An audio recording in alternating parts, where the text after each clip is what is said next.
So, hi guys.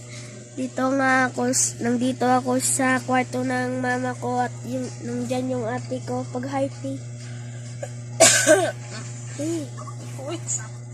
Hindi pala siya okay. So, mga lods,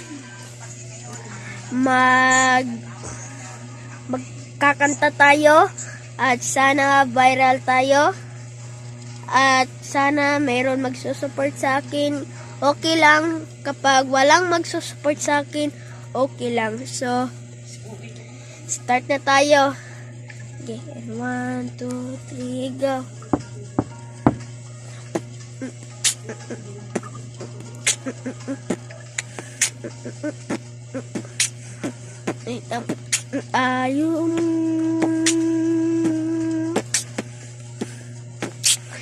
Tayo na naman ang aking mahal.